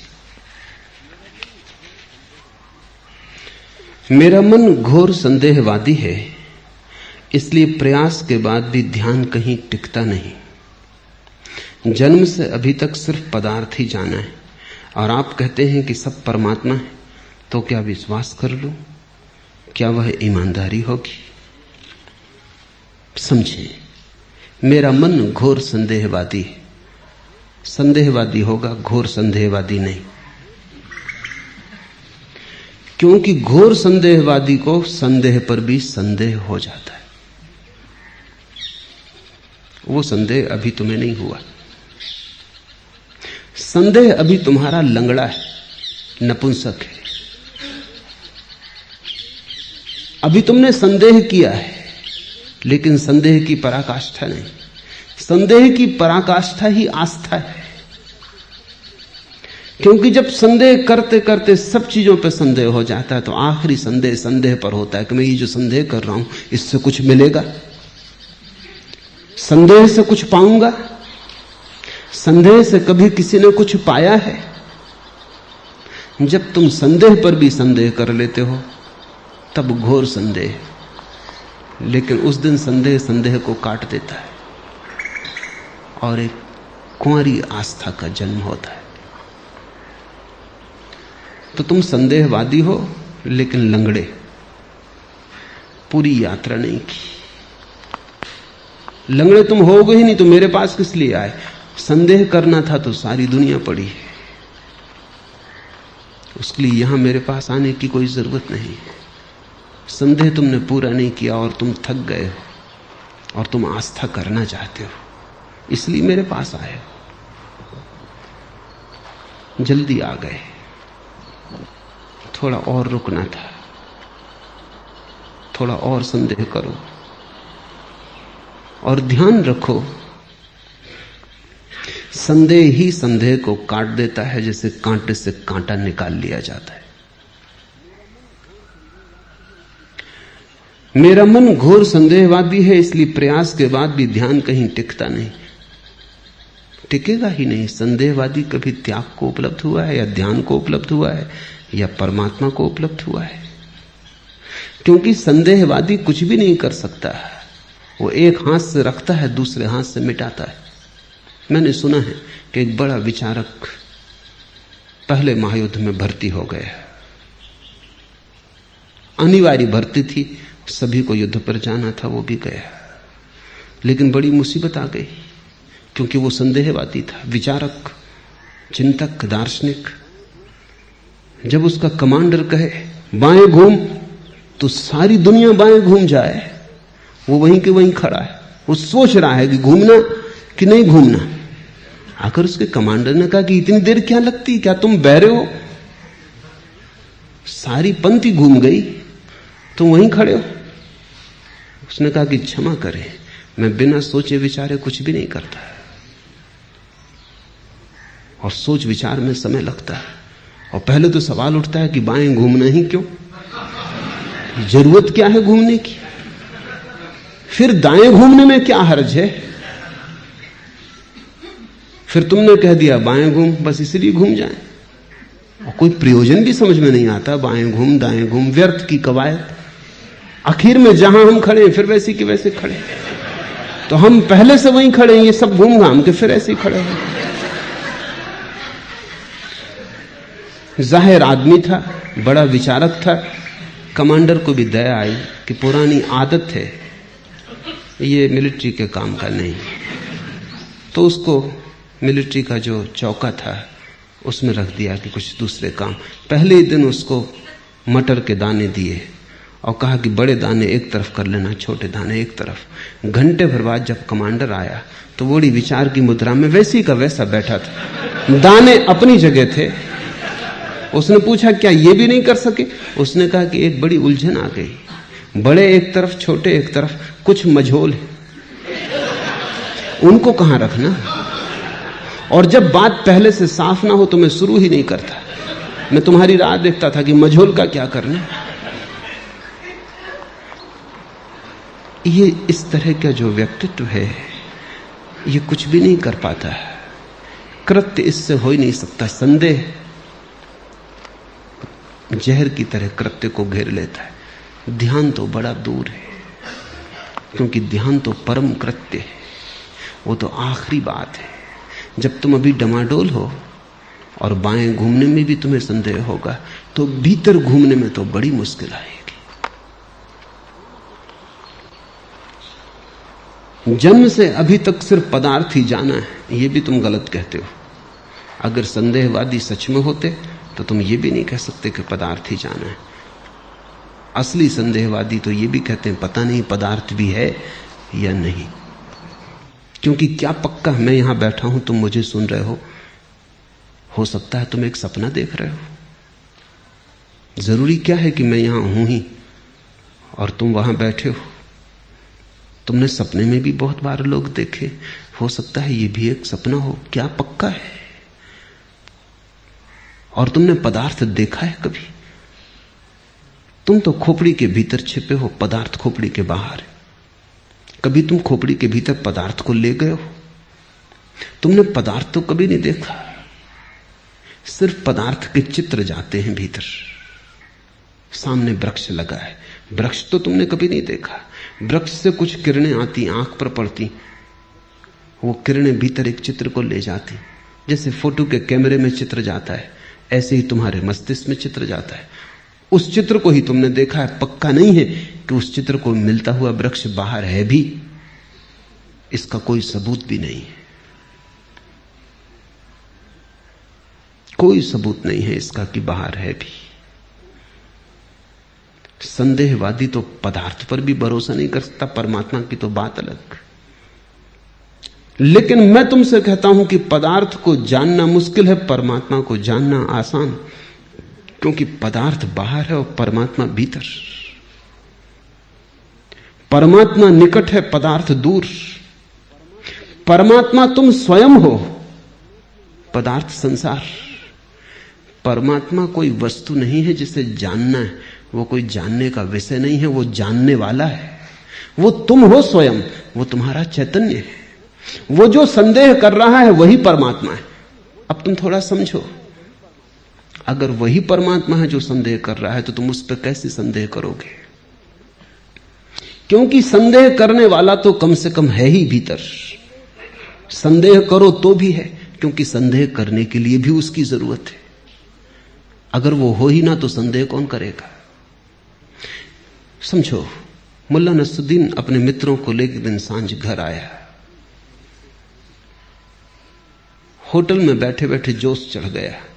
ऐसी कुछ बात चल रही थी, किसी ने कह दिया कि तुम बड़े कंजूस हो। उसने कहा कौन कहता है, मेरा जैसा दानी नहीं। लोगों ने जोश पे चढ़ा दिया। उन्होंने कहा अगर ऐसा है तो आज हम सबको निमंत्रण करवा दो तुम्हारे घर। उसने कहा आओ, जितने लोग यहां मौजूद हैं, कोई 30-35 का जत्था आ गए। घर पहुंचते पहुंचते होश आया कि ये क्या कर लिया, क्योंकि अब तक तो भूल ही गए थे जोश में कि पत्नी घर बैठी। अब वो मुश्किल हो जाएगी, 30-35 एक आदमी ले आओ घर में तो मुसीबत खड़ी होती। तो उसने कहा कि देखो भाई, तुम भी सब घर द्वार वाले हो, तुम भी जानते हो आदमी की असलियत। मैं भी एक साधारण पति हूं, पत्नी घर में बैठी, तुम जरा बाहर रुको, पहले मैं उसे राजी कर लूं, समझा बुझा लूं, फिर तुम्हें भीतर बुला लूंगा। वो सबको बाहर छोड़ के दरवाजा बंद करके भीतर गया। पत्नी तो एकदम पागल हो गई, गुस्से में आ गई कि हद हो गई, पूरा गांव ले वाला है और घर में खाना भी नहीं, सब्जी भी नहीं। दिन भर से कहां थे, आटा पिसे ही नहीं, सब्जी तुम लाए नहीं, आ कहां से जाएगी, कोई आकाश से टपकती।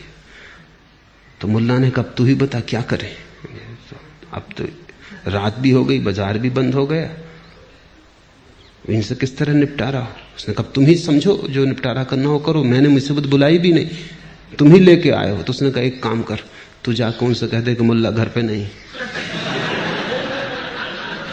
वो बाहर आई पत्नी, उसने उनसे कहा कि मुल्ला किसकी राह देख रहे हो, तो वो घर पे नहीं है।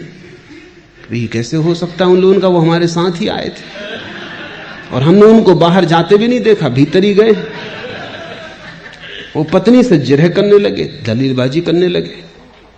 आखिर मुल्ला को भी जोश आ गया, भीतर सुन रहा है दलील, वो भूल ही गया जोश में। फिर खिड़की से झांक के बोला कि सुनो जी, पीछे के दरवाजे से बाहर निकल गया हो, यह भी तो हो सकता है।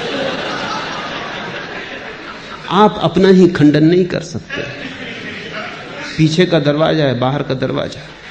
आप ये नहीं कह सकते कि मैं नहीं हूं। कोई तुम्हारे द्वार पर दस्तक दे, तुम ये नहीं कह सकते कि मैं घर पर नहीं हूं। इसका क्या मतलब होगा? इसका सिर्फ इतना मतलब होगा कि तुम हो, क्योंकि इंकार करने के लिए भी तुम्हारी जरूरत पड़ जाएगी। परमात्मा कोई वस्तु नहीं है, पदार्थ नहीं है, वो तुमसे बाहर नहीं है, वो तुम्हारे भीतर होने का तुम्हारा ही स्वभाव है, वो तुम्हारा भीतरीपन है, वो तुम्हारा स्वरूप है। नहीं, मैं कहूं इसलिए तुम उस पर विश्वास मत करना, क्योंकि वो तो झूठा होगा, बेईमानी होगी। मेरे कहने से नहीं, तुम खोजना। और तुम जानते हो, कल मैं किसी एक कवि की पंक्तियां पढ़ रहा था, मुझे प्रीति कर लगी। मुद्दतें गुजरी तेरी याद भी आई न हमें, और हम भूल गए हों तुझे ऐसा भी नहीं। मुद्दतें गुजरी तेरी याद भी आई न हमें, और हम भूल गए हों तुझे ऐसा भी नहीं। बस परमात्मा ऐसा ही है। कितनी ही मुद्दतें गुजर गई हों, तुम्हें याद भी ना आई हो, लेकिन हम भूल गए हों तुझे ऐसा भी नहीं। थोड़ा भीतर शांत होकर बैठने की बात है, इतना ही ध्यान है। ध्यान का इतना ही अर्थ है कि थोड़ा तुम शांत हो जाओ भीतर और उसे जान लो जो सब कुछ जानता है। तुम अपनी चेतना के प्रति चेतन हो जाओ। परमात्मा कहीं आकाश में नहीं बैठा है, तुम्हारे अंतर आकाश को घेरे हुए। तुम परमात्मा हो, यही उद्घोषणा है। इसी उद्घोषणा का सूत्र तुम्हें अपने भीतर खोजना है, मुझ पर विश्वास करके नहीं। तुम जब इसे खोज लोगे तब तुम्हें मुझ पर आस्था आएगी, तुम्हारा अनुभव आस्था देगा। मुझ पर आस्था से अनुभव पैदा नहीं हो सकता। जब तुम भीतर उसकी थोड़ी सी गंध पालोगे, थोड़ा सुराग, बस फिर तुम्हें मुझ पर आस्था आ जाएगी, क्योंकि फिर तुम समझ पाओगे मैं क्या कह रहा हूं। मुद्दतें गुजरी तेरी याद भी आई न हमें, और हम भूल गए हों तुझे ऐसा भी नहीं। आज इतना।